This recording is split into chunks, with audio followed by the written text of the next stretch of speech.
Klaim Purbaya tidak terbukti. Justru bikin defisit negara. Ketakutan perbankan dan likuiditi terap di tengah crowding out effect. Kondisi pasar mengonfirmasi kekhawatiran kita. Saat regulator berteriak aman, pasar justru menjerit. Rupiah jatuh 7 hari beruntun dan korporasi menahan ekspansi. Namun, jika kita bedah lebih dalam, ini bukan sekadar masalah kurs. Kita sedang menghadapi badai sempurna, perfect storm dari 3 arah, yaitu badai, kejatuhan mata uang, lubang fiskal 560 triliun, dan macetnya likuiditas perbankan 200 triliun. Apa yang sebenarnya terjadi? Di atas kertas, perbankan kita banjir uang. Ada dana Rp 200 triliun yang ready liquid, tapi anehnya, uang ini tidak mengalir ke pabrik, tidak menjadi modal kerja, dan tidak membiayai ekspansi. Uang itu diam. Di sisi lain, Rp13 terus tertekan. Mengapa? Karena pasar tidak percaya pada narasi.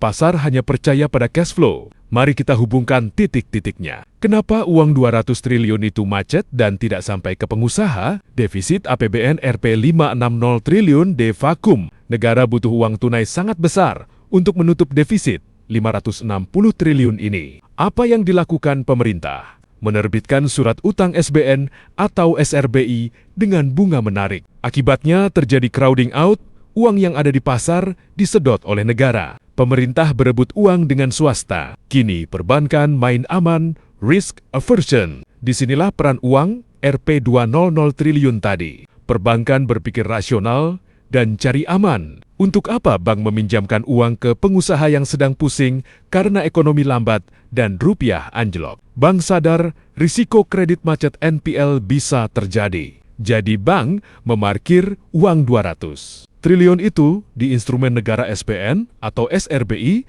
yang bunganya tinggi dan risikonya nol karena dijamin negara. Akibatnya bank untung, negara dapat dana talangan defisit. Tapi sektor real yang sudah tertekan ekonomi lambat makin susah karena kekurangan likuiditas. Dampak nyata stagnasi sektor real adalah kombinasi mematikan yang menghasilkan dampak serius. Credit crunch, kredit macet penyaluran, di mana pengajuan kredit dipersulit bukan karena tidak ada uang, tapi karena bank tidak mau ambil risiko NPL besar. Biaya modal juga menjadi mahal, karena negara menyedot likuiditas, dan bunga kredit untuk swasta pun jadi mahal. Ekonomi pun jalan di tempat, karena uang 200 ton hanya berputar di sektor keuangan, mulai dari bank ke pemerintah untuk bayar utang. Karena uang tidak berputar di sektor produksi yang menciptakan lapangan kerja. Akibatnya, dunia industri tertekan dan berdampak pada PHK. Untuk itu, regulator harus berhenti memberikan lip service. Masalahnya,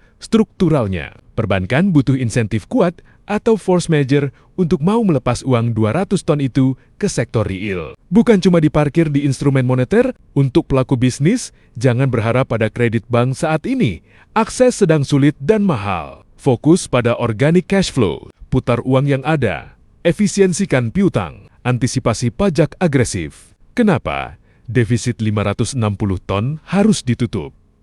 Jika tidak lewat utang, pasti lewat pajak. Rapikan buku keuangan Anda sekarang, hindari sengketa pajak di masa depan. Lalu hold expansion. Sesuai berita hari ini, ikuti langkah korporasi besar. Menahan ekspansi adalah langkah cerdas saat likuiditas makro sedang dibajak oleh defisit negara. Kini, tugas kita sekarang adalah bertahan dengan likuiditas mandiri sampai keseimbangan baru terbentuk. Jangan terburu-buru memakai uang untuk hal tidak penting.